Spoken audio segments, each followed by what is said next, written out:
Anda mesti menyaksikan live event Presiden pilihan kita sudah tidak memilih lagi. Saking excitednya dikarenakan lega Andi ini akhirnya tanggal 17 April. Namun yang jelas data quick count telah masuk berbagai lembaga pollster atau lembaga pemantau dan juga penghitung suara sudah mulai masuk datanya 60 sampai dengan 70%. Kita bisa lihat bersama-sama mulai dari Indobarometer, Carta Politika sampai dengan Voxpol. Angka yang didapatkan ya tidak terlalu jauh berbeda antara 53 sampai dengan 56% untuk pasangan 01, sementara pasangan 02 adalah 44 sampai dengan 43 sampai dengan 46%. Dan keempat lembaga survei yang ada di studio kami pada saat ini sudah bisa mendeklar bahwa secara quick count pasangan 01 lah yang memenangkan Pilpres kali ini. Baik, dan kita masih menunggu karena nanti akan ada konferensi pers dari TKN, dari Jakarta Theater. Tadi kita kembali lagi, kalau tadi Jawa Barat, kemudian juga Sumatera Barat, Prabowo masih unggul di sana. Bagaimana dengan Nusa Tenggara Barat? Karena Nusa Tenggara Barat ada TGB bergabung di TKN, berpengaruh atau tidak? Atau dari datanya seperti apa nih, Bang Kodari? Belum ada. Polanya masih mirip dengan tahun 2014 lalu ya, di mana memang Pak Prabowo memiliki dukungan yang kuat di sana. Jadi kalau 2014 daerah atau provinsi dengan dukungan terbesar bagi Prabowo itu setelah Sumatera Barat adalah Nusa Tenggara Barat. Ya. Nah, per hari ini ya memang ada dinamika, tetapi ya memang kita harus hati-hati ya karena sampel di level provinsi itu menjadi sangat kecil ya. Mungkin nanti bisa tanya dengan Mas Jayadi karena sampelnya besar sekali, barangkali ya margin of error-nya agak lebih kecil untuk Nusa Tenggara Barat. Tetapi kalau lihat angka Nusa Tenggara Barat yang saya punya, ini kurang lebih masih sama situasi kondisinya. Jadi 70-30, 70 untuk Prabowo dan 30 untuk Pak Jokowi. Saya ingin sebetulnya numpang tanya ya. Di data saya. Ya silakan sebentar Mas ya. Saya ingin nanya, apakah gap ini seperti ini cukup mewakili kinerja Jokowi selama sekian tahun? Karena menurut saya di beberapa kesempatan kan orang TKN maupun Jokowi sudah bilang kelihatannya mereka sudah bekerja keras, termasuk untuk tempat-tempat yang dia kalah telak nih, gitu. Tapi kenapa tidak bisa begitu? Tadi kan ada persoalan ideologis atau apa gitu? Ya, itu tadi kan sudah yang juga kita diskusikan tadi bahwa seharusnya memang Jokowi punya elektabilitas lebih tinggi dibandingkan sekarang ini dengan tingkat approval rating. Tapi ternyata kan tidak seperti yang kita temukan di berbagai survei sampai terakhir. Ya salah satu penjelasannya tadi persoalan-persoalan yang terkait dengan identitas, tapi juga ada kaitan dengan ekonomi yang meskipun stabil tidak tumbuh setinggi seperti di era Pak SBY.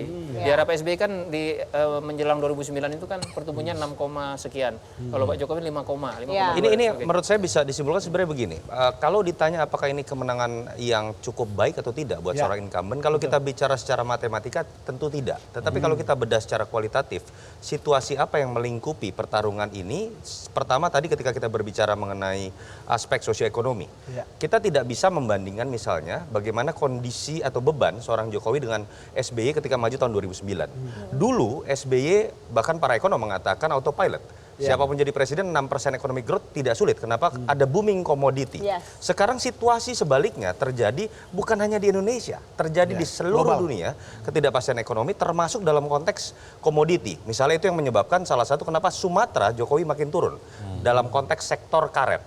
Nah, yang kedua sawit juga ya. Sawit dan karet. Yang kedua terkait dengan bagaimana ada faktor lain secara emosional yang sebetulnya sudah mulai muncul di 2014. Bagaimana fitnah terkait dengan sisi primordial Jokowi yang kemudian juga dikait-kaitkan lagi dalam kasus Ahok di Pilkada 2017 dan sekarang kemudian masih coba dibawa kembali. Jadi dalam situasi seperti ini kemenangan mungkin 2 digit atau hampir 2 digit, menurut saya pencapaian luar biasa. Itu yang saya maksud tadi Mas Toto, bahwa dengan tingkat, kalau kita hanya bicara incumbency, kita bicara tingkat approval rating, itu kan Jokowi bisa mencapai angka 70-an%. Tetapi dia memperoleh angka, kalau berdasarkan quick count kita ini adalah 55%-an.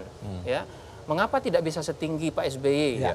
Dua faktor itu menurut saya setuju. Yang paling utama adalah persoalan yang terkait dengan persoalan politik identitas, Yang kedua adalah situasi ekonomi yang memang baik secara global maupun secara domestik, walaupun sekali lagi walaupun inflasi rendah misalnya 3%-an, tetapi stabilitas ekonomi kita itu misalnya tidak mampu menyerap pertumbuhan angkatan kerja secara lebih Baik. kuat. Baik. Jadi Oke. faktor-faktor itu kemudian membuatnya seperti ini. Nah, Bapak-bapak kita juga coba lihat ini pemilu legislatif hasilnya sudah mulai masuk. Ada di layar di sebelah kanan Anda, pemirsa. Dan kalau misalnya dari surveyor sendiri, kira-kira jam berapa nih mulai steady-nya untuk partai-partai politik? Saya berharap sekitar jam 5-an mulai ada Jam 17 waktu Indonesia ya, Barat, oke? mulai cukup banyak data yang masuk. Iya, karena kalau kita lihat di sini masih sekitar 13% yang masuk, begitu mungkin memang angkanya ini kecil sekali. Tapi kalau tadi kita lihat, saya sempat lihat sedikit, masih sedikit angkanya yang masuk, tapi PDIP ini paling tinggi di sini, sekitar 19 sampai 20 sekian persen dari berbagai lembaga survei yang masuk, berarti coattail effect-nya ini yang sering kali kita bahas selama 7 bulan terakhir, itu memang betul terlihat di sini. Dan ini linear dengan data survei hampir semua lembaga. Kalau untuk partai menurut saya tidak terlalu terjadi perbedaan yang mencolok ya. Bahwa untuk peringkat 1-2 memang ada faktor coattail effect tadi. Faktor pilpres yang berpengaruh terhadap partai yang punya kader. Dan kalau kita lihat minimal di data sementara juga memperlihatkan dua besarnya mirip dengan data-data survei yang dirilis kemarin. Datanya ada di angka sekitar mungkin 20-an. Kalau survei terakhir pun kan Gerindra berkisar antara 12 sampai 16%, PDIP antara 20 sampai 24%. Menurut saya untuk peringkat 1 dan 2 sulit untuk berubah. Yang menarik adalah ketika kita berbicara mengenai peringkat ketiga, 4, 5, karena pertarungannya variabelnya sudah berbeda. Mereka tidak punya kader, mereka tidak bisa berharap variabel tunggal kader menjadi capres-cawapres, sehingga ada yang kuat karena infrastruktur, ada yang kuat melekatkan dirinya kepada salah seorang cawapres seperti PKB misalnya, ada yang kemudian berbicara mengenai politik aliran. Itu yang menurut saya akan menarik untuk dilihat dibandingkan menerka peringkat 1 dan 2. Coba memang yang kita tunggu ya. Seperti Mas Bang Don, ada juga seperti Nasdem kan.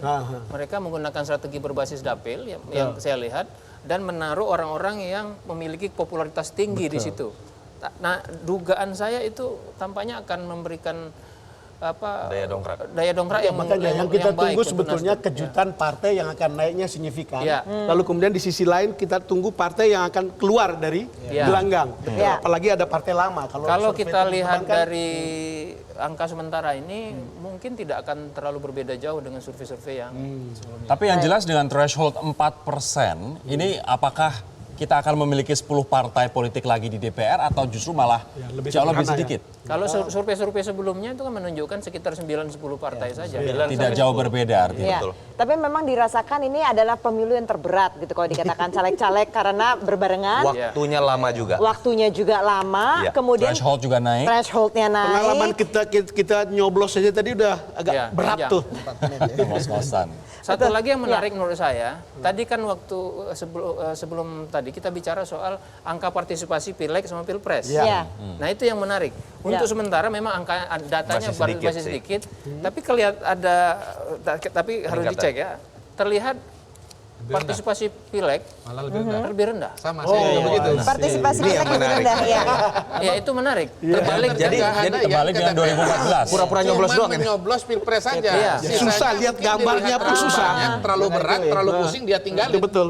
Apa karena waktu 2014 kan April tuh waktu Pileg. Jadi hype-nya udah duluan, kemudian baru berikutnya berapa? Mei, Juni waktu itu kan? Juli. Baru Pilpres. Jadi Jadi bisa juga. Atau kembali kepada teori dasar bahwa ada pemilu mayor, ada pemilih minor. Dalam situasi ini Pilpres menjadi pemilu mayor. Atensi perhatian Tapi masyarakat. di dalam liputan kita itu ya nyaris teman-teman yang kampanye legislatif itu frustrasi karena tidak mendapat perhatian lalu kemudian orang juga lebih fokus ke presiden. Tapi kita juga harus lihat, tapi saya kira quick count tidak bisa menemukannya kemungkinan bagaimana partisipasi di tingkatan untuk DPRD kabupaten kota dan provinsi. Belum lagi yang menarik mungkin DPD. Kalau kita coba lihat hampir tidak tersentuh adalah pembicaraan DPD. Sampai saya tadi di TPS saya sendiri, semua orang bertanya mengenai DPD ini partai apa. Katanya ya DPD ini partai apa yang kita pilih.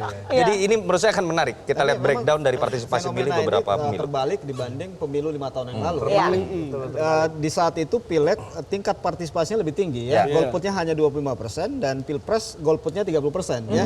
Artinya ketika Pilpres dan Pileg serentak dan fokus pemilih mayoritas ke Pilpres, akhirnya program partai pun tidak terlalu dominan, caleg pun tidak dikenal ya. Survei kita menunjukkan bahwa hanya 25% pemilih yang mengenal caleg ya. Oke. Baik. Kemudian ditambah ditambah dengan kerumitan secara teknis, maka memang akhirnya kita melihat bahwa ada tingkat golput yang berbeda antara Pilpres dan Pileg ya. Masih banyak belasan ribu caleg yang deg-degan di luar sana, tapi kita tunggu saja jam 5 nanti datanya mulai masuk untuk kita melihat parpol mana saja yang lolos. Tapi tadi menurut Mas Toto dari Carta Politika bahwa nomor 1 dan 2 agak sulit untuk digoyah, yakni PDIP dan juga Gerindra. Namun kita mulai tunggu saja nanti pukul 5 terkait data-data yang masuk di lembaga survei ini. Kami akan segera kembali sesaat lagi.